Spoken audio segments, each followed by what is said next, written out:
Welcome to the Scrum.org Community Podcast, a podcast from the home of Scrum. In this podcast, we feature professional Scrum trainers and other Scrum practitioners sharing their stories and experiences to help learn from the experience of others. We hope you enjoy this episode.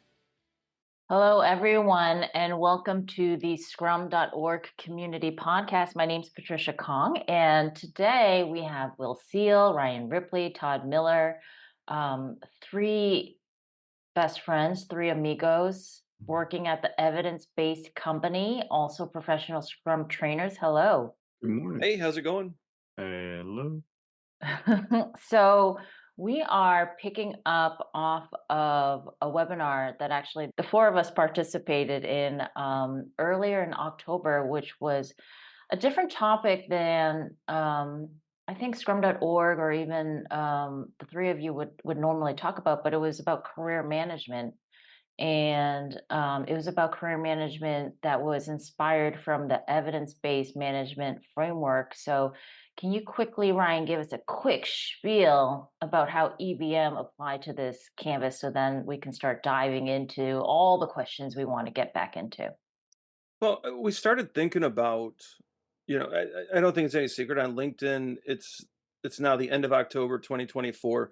There's a lot of discussions around return to office and career changes, and unfortunately, there's layoffs going on, and people looking for work. And I think we started thinking about how could a framework like EBM have utility outside of managing software projects and products. And so we started thinking about, could you use a framework like this to empirically manage your career, look for a job, have conversations with your boss, have better one-on-ones, have better performance reviews? And as it turns out, it looks like you can. And so we kind of started there with that hypothesis. Could the framework be used in like a truly HR type of application? And it looks like it can. In fact, we've used pieces of this throughout our management and leadership careers, but never holistically like this. But then as we did a little more research, it turns out, you know, um, 30 to 50% retention rates, improvements for employers who actually do intentional career management.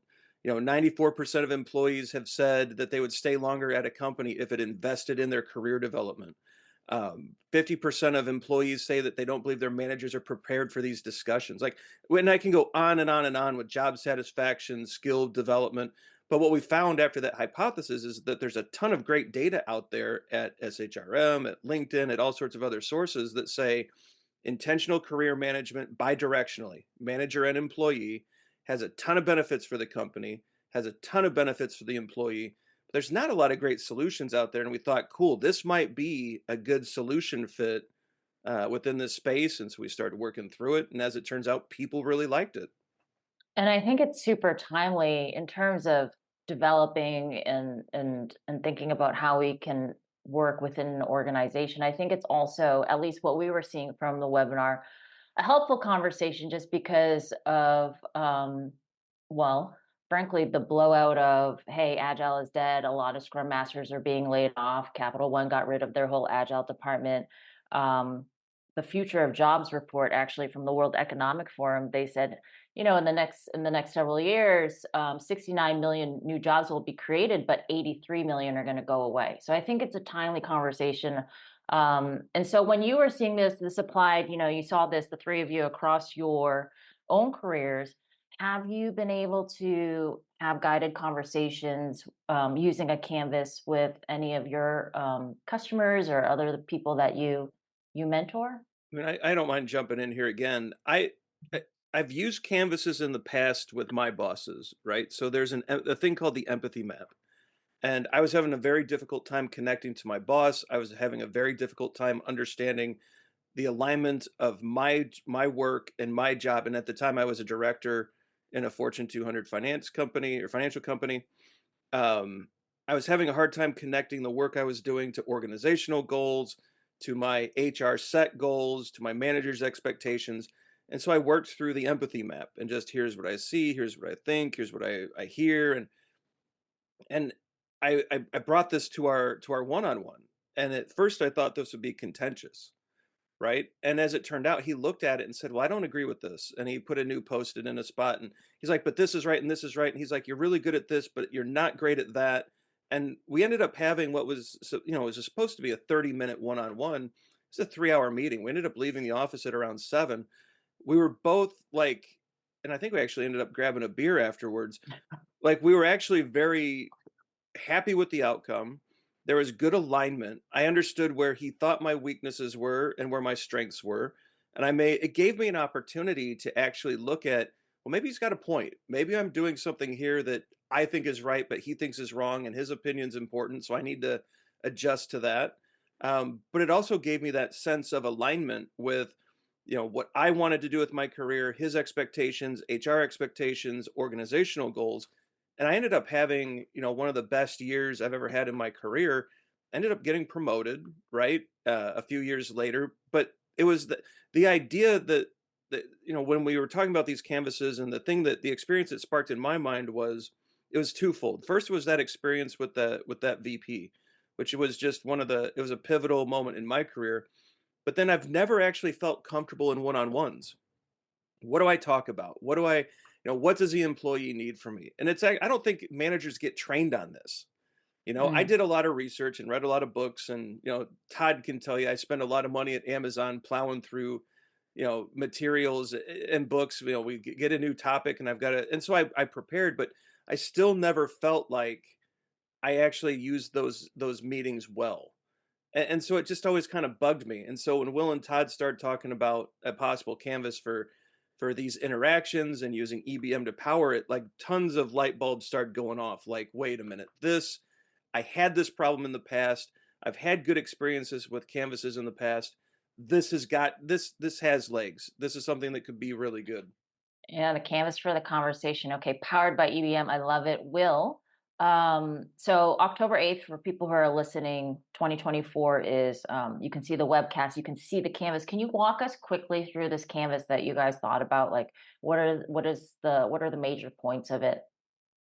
Yeah, so um, I think it really starts from a goals perspective, and this is one of the things that I mean the three of us are very passionate about every time we talk about EBM, in that it's primarily goal oriented framework. So we took kind of that same approach of looking at, well, what are the goals that you're actually trying to reach, and so that's where that conversation starts, right in the middle of that canvas of, where do you want to be 3 to 5 years from now, in some way. And then if that's the case, where do you need to be a few months from now? And if that's the case, where do you need to be kind of a month from now, or potentially even shorter?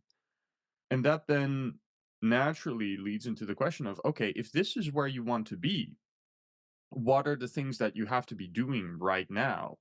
And what are some of the things that you should be looking at doing next? So that's kind of forcing you to look at your tasks or your project, right? Depending on the context.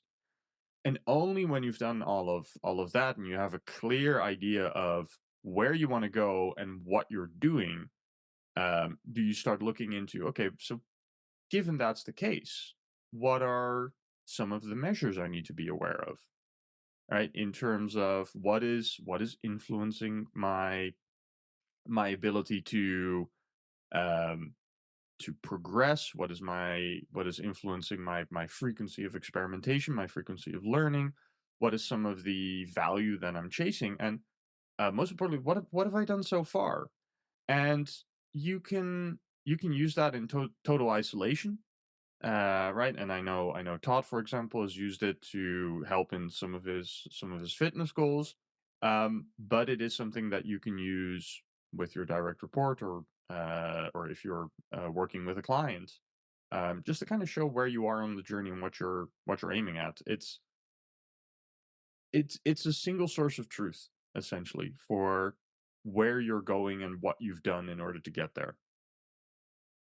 Um, I think that's helpful because I would say that a lot of us, um, would not know where we're going. So I think it's a great way to help drive that conversation, as canvases should, right? The metrics are important. And I love that you're talking about outcomes, so that when, these things are happening, where there's changes in career, or, whatever the reason is, or somebody's, unfortunately been laid off and they're looking to see what they've done. They have something to show beyond process. So, Todd, I wanted to ask you, and I know that you're expecting me to ask you a fitness question. I've changed my mind. Maybe not expecting. I wanted to ask you, bring us back to maybe a one-on-one that you've experienced that wasn't going well, right? And I think all of us would say, hey, even Ryan was saying we used to go in, it could be contentious. Do you have an example of a one-on-one where you wish that you had something like this to kind of communicate your career path or Yeah, get some help? that's a good question, and absolutely I have. And I think it was when I realized like the direction that I wanted to take my career was not in alignment with the expectations of a company. And I hadn't seen that. I had just kind of suffered through a particular job for quite some time. And it wasn't a good benefit to the company that I really wasn't interested in doing what they wanted and expected me to do.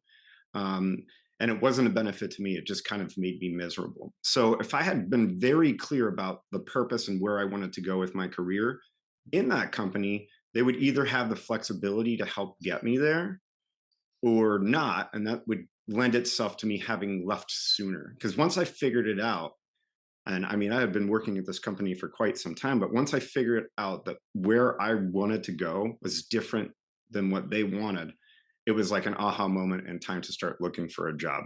So I think that a lot. I think, how could have I had that indicator a little bit earlier and really saved a lot of misery by identifying that? But it was just this blind path that sometimes we follow through our careers, which I've done quite a bit.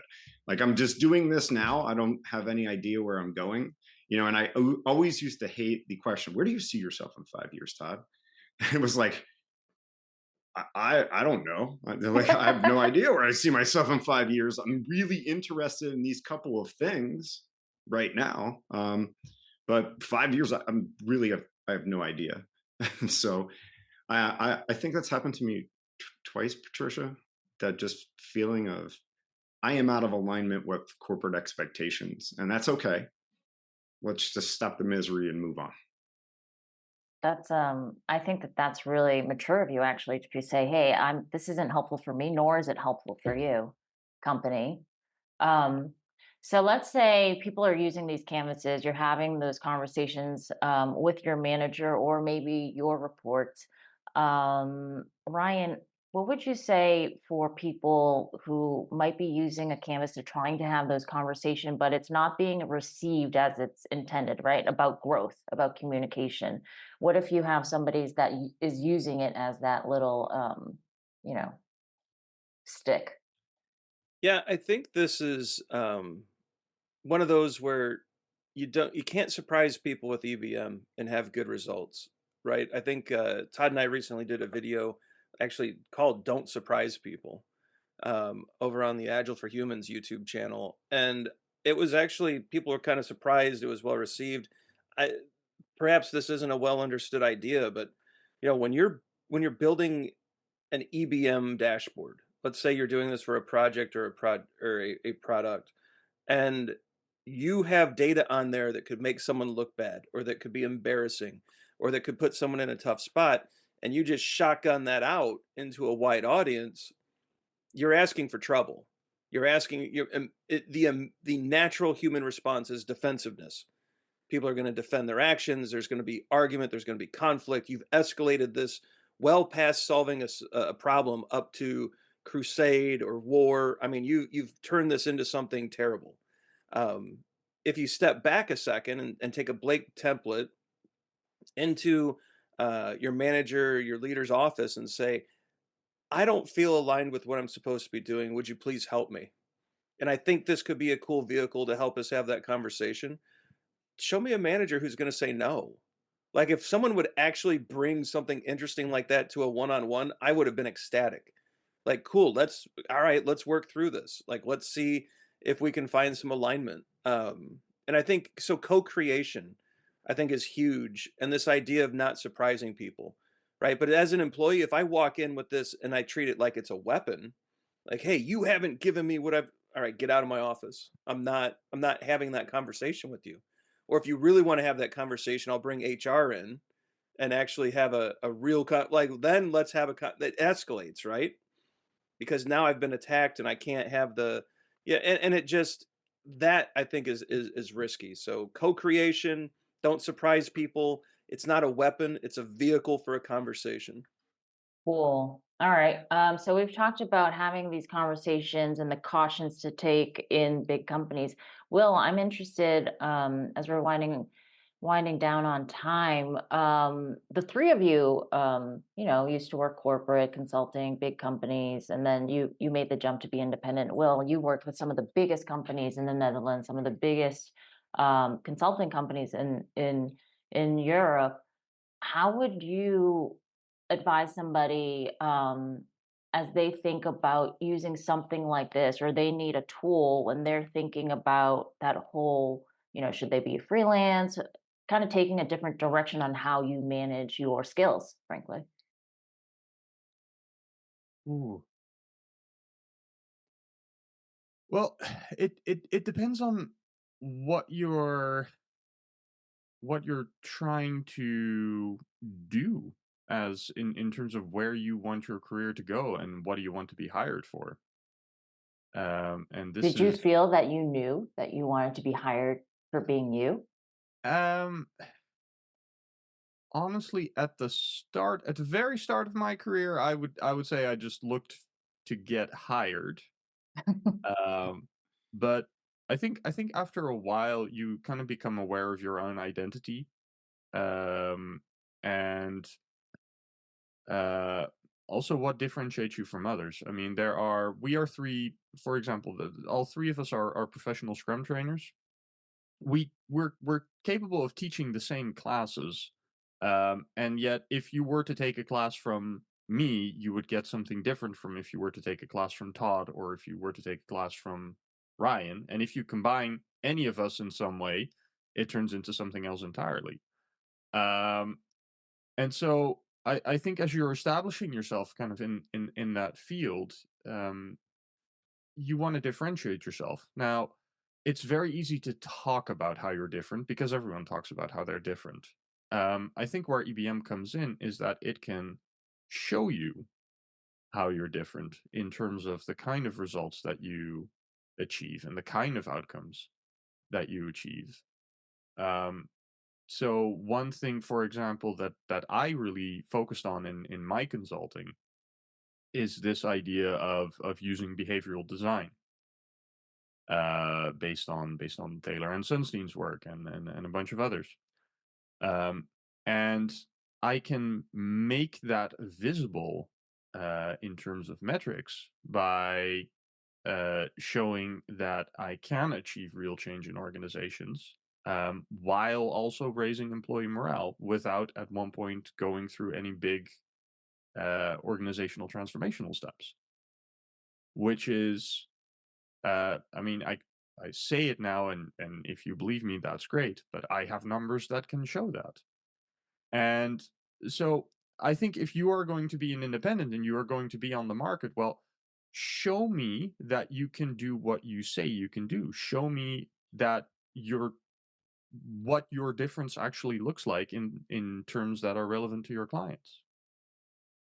And then I this don't has That was a been good answer to your question, but I mean, it works for you, right? That's what's important. But it might be helpful for someone else. But that was making me think back to, Todd, how you and Ryan have used EBM and something really similar to this for your business in general, right? So we're talking about the concepts of saying, hey, this is what's special about me. This is the value that I can bring to my clients.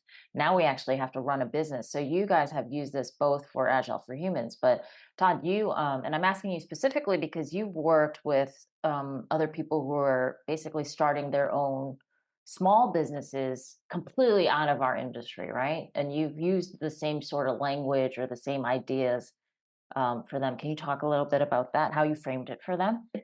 Yeah, so I think I think that kind of draws back to how we framed the canvas a little bit. Is some of the language that is in the EBM guide isn't necessarily personal. It is, you could use it for product development and it really makes sense there. So just things like, how do you think that, what services are you giving your customer today? Is there anything in that you could offer them in addition? I think of like a gym, right? Because I'm drawing back to fitness. You didn't ask me, but I'm going to talk about it, Patricia. Like, so right now we offer group fitness sessions, but we don't offer one-on-one training. Is that a satisfaction gap that we want to fill because some of our competitors are doing that? Things like that. And just, I think being able to navigate and walk through asking questions based off of evidence-based management concepts is some of the most powerful things that you can do. Like, are people getting injured here? Right? Are you able to give a person a purpose for why they're showing up every day, and then stack that with smaller goals that help them to remain healthy the rest of their lives? Or if some people, might have come in with a medical problem that they think that they can resolve through that, let's talk about that, and let's kind of chunk that up and see how we're making progress. So I would say that the biggest factor in all of it is the ability to ask better questions and then look at the validity of those. Yeah, I think that that's great. And bringing it back to even a career, it's our good friend who we worked with on the EBM book, Kurt Bittner, he fully retired, and I think these kind of questions and conversations. So it's not just about how am I moving ahead in my career, but what am I interested in exploring, and how can I still participate and be really satisfied. All right, so Ryan, if people want to learn more about this canvas, where would they go? How would they use it? How would they get started? Yeah, so evidencebasedcompany.com has a blog post with the canvas that's provided out there for free. So you can check it out and look at the canvas. We're also running workshops on this canvas. In fact, one is running, this podcast won't be out, but tomorrow. And so we will have the initial workshop out there to help people work through these ideas and to get more familiar with the canvas. But evidencebasedcompany.com is the place to go, and you'll get a lot of great info from there. Awesome. Any last words about the Canvas EBM career, where people can find you next? What are you guys doing besides this? I think Uh, hitting us up on the socials, right? We're all on LinkedIn, we're all on X, we're all on um, the interwebs. I think that's probably going to be the best way to find out more. yeah, I'll be talking a bit about evidence-based management and the stuff we do with the evidence-based company at Scrum Day Europe in Amsterdam later this year. So if you're in the area, uh, swing by. Yeah, and just one last ad there is check out our YouTube content. We have a free playlist out there that gives some pretty deep insights into evidence-based management. Not particularly this career canvas yet, that will be coming maybe by the time you're listening to this, but EBM as described by the Evidence-Based Management Guide just recently updated this year. All right. Well, thank you, everyone. Thank you, Will, Ryan, Todd, and everyone for listening. Scrum on.